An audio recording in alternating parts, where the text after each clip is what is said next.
voltamos com o contraditório dessa noite, hoje trabalhando aí o lado político das questões trabalhistas, com o doutor Edson Veras, que é advogado trabalhista. Falamos no primeiro bloco aí sobre o populismo e como o populismo interfere, né, em toda a questão trabalhista, porque acaba que o governo ele vai fazer caridade com o chapéu alheio, como bem disse aqui o doutor Edson. Segundo bloco, trouxemos aí a problemática de muitas leis são só mediatizadas e efetivamente depois não são regulamentadas, e o trabalhador fica achando que tem o direito e não tem o direito, porque não está nada bem definido. Ou então, né, ele acha que tem um direito, mas para ele ter acesso a esse direito é uma batalha que quase que não vale a pena, até desanima, né, porque a regulamentação ali começa a trazer coisas que acaba que inviabiliza o direito do coitado do trabalhador. E finalizamos falando sobre a necessidade de um equilíbrio, né? Porque se o governo também não auxiliar a classe patronal, muito provavelmente as empresas começarão a ser fechadas e as pessoas perderão seus empregos. Ou seja, a relação perde-perde, todo mundo vai sair prejudicado disso. Estávamos falando aqui no intervalo, né, a gente começou a conversar sobre algumas leis que foram recentemente implementadas, e tem algumas que são bastante absurdas, até estava comentando comigo. Dessas mais absurdas, Edson, o que a gente pode trazer aí para o nosso telespectador, que muitos estão na categoria de empregados, mas muitos também estão na categoria de empregadores, e que às vezes vale a pena ficar atento, porque você pode até incorrer em um problema sem estar nem sabendo que existe isso. O que a gente tem aí de mais novo na legislação trabalhista que pode ser bom para uns, mas péssimo para outros? Olha só, houveram algumas evoluções, inclusive jurisprudenciais, não é?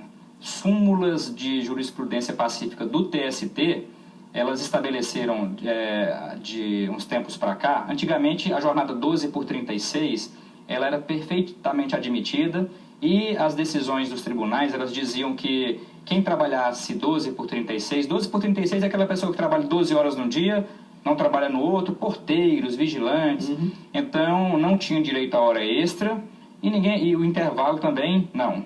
A partir de uma súmula do TST, quem trabalha na jornada 12 por 36 passou a ter direito ao intervalo, tá?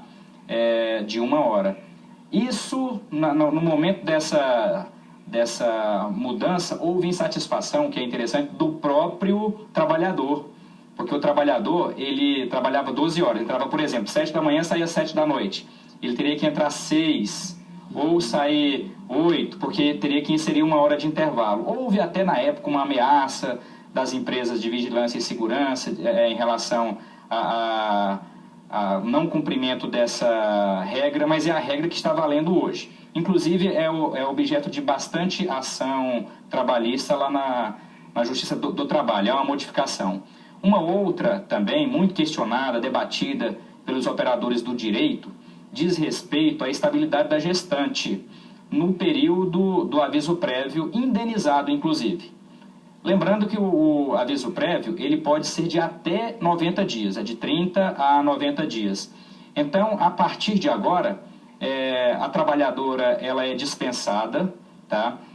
Com aviso prévio indenizado. Tá? Vamos colocar o normal, de 30 dias, não é? Um aviso prévio de 30 dias. Aquele período que ela não vai trabalhar, mas vai receber por ele aviso prévio indenizado, ele integra o contrato de trabalho. Ela foi dispensada e na data da dispensa, parou de vir, ela não está gestante.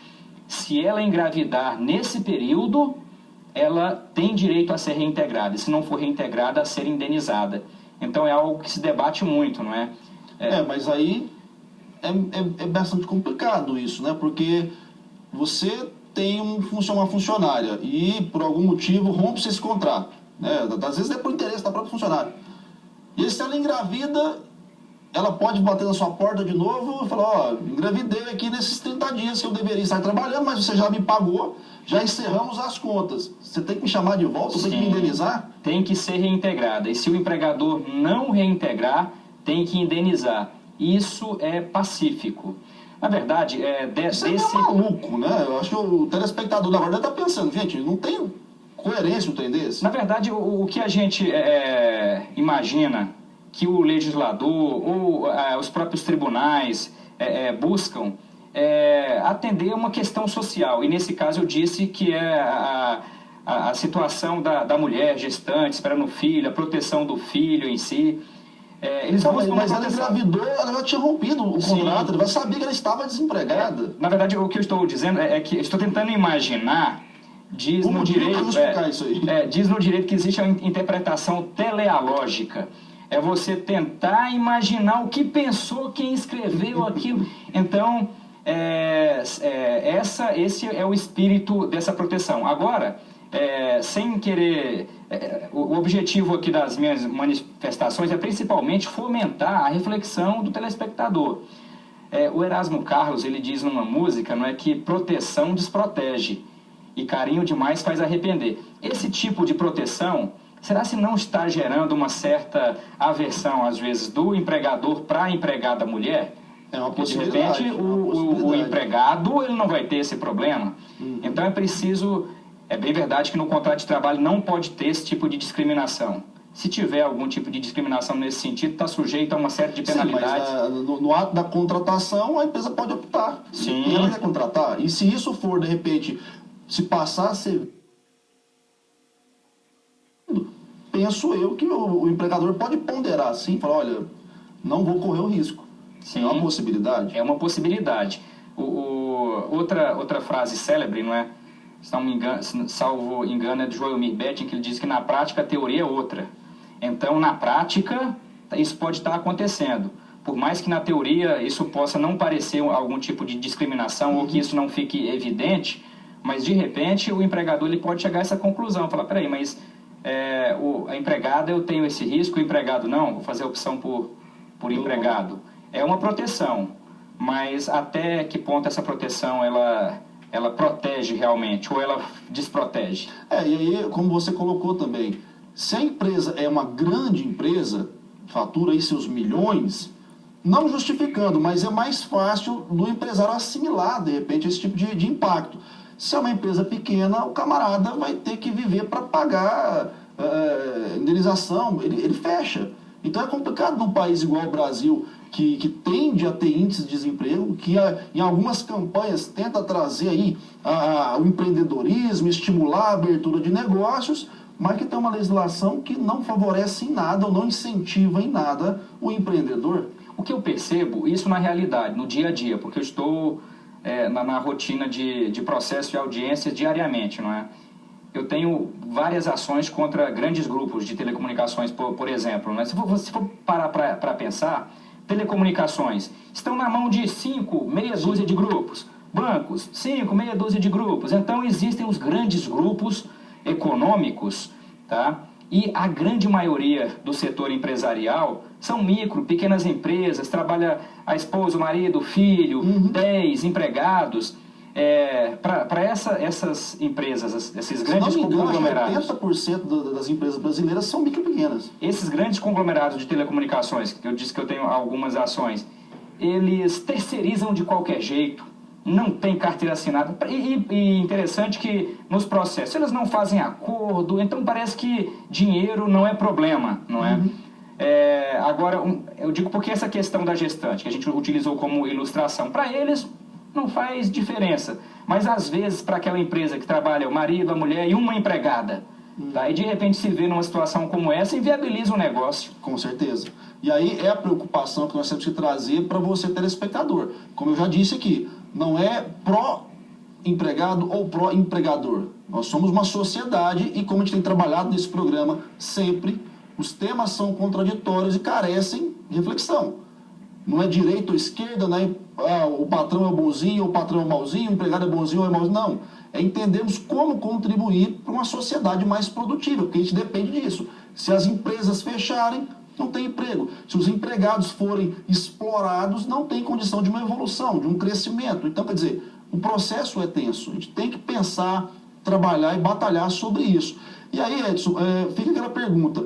Há algum movimento jurídico aí onde os empregadores estão tentando se mobilizar para questionar algumas decisões, algumas leis, algumas determinações governamentais? Porque o governo é pródigo em fazer isso, né? Eu vou desonerar o IPI das montadoras e o resto das empresas pequenas, tudo pagando imposto, que são um monte. Vou aumentar ICMS de um lado, diminui do outro para tentar fazer alguma graça para alguém.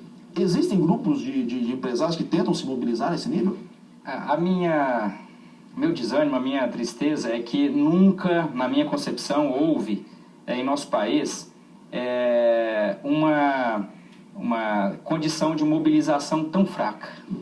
Hoje, né, faz-se tudo com a sociedade. Existem alguns focos de resistência, né, as associações comerciais, os sindicatos lutando pelos empregados, mas a mobilização de modo geral. Então a gente vê o governo e os políticos fazendo tudo da forma que eles querem, de acordo com o interesse deles. Eu digo, nesse momento o foco é a questão econômica.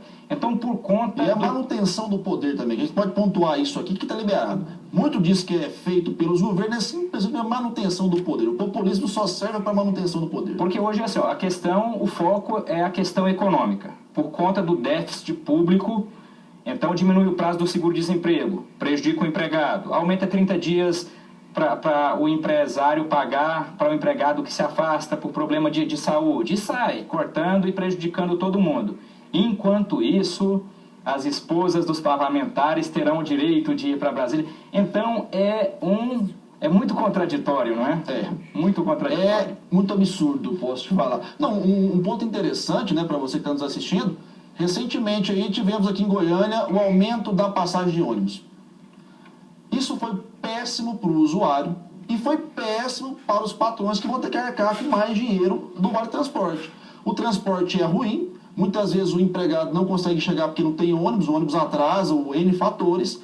É ruim para o empregado que se vê obrigado a andar numa porcaria de transporte público. E aí? Por que é que não há uma mobilização das duas categorias, eu pergunto? Porque ambos foram prejudicados. Mas enquanto fica nessa coisinha, não, é guerra de classe, é patrão contra empregado, quem está ganhando com isso é o governo, que não se sente pressionado, porque, como o Edson colocou, não há mobilização. E nós, enquanto sociedade civil, não nos organizamos e só perdemos. Edson, infelizmente estamos chegando ao final do programa. O tema é muito interessante, eu espero que a partir de hoje a questão trabalhista passe a tomar um aspecto mais político na sua vida, porque com certeza ela vai te impactar, ou agora ou mais adiante. Eu quero te agradecer a presença aqui no programa e te deixar alguns minutinhos para suas considerações finais com os nossos telespectadores.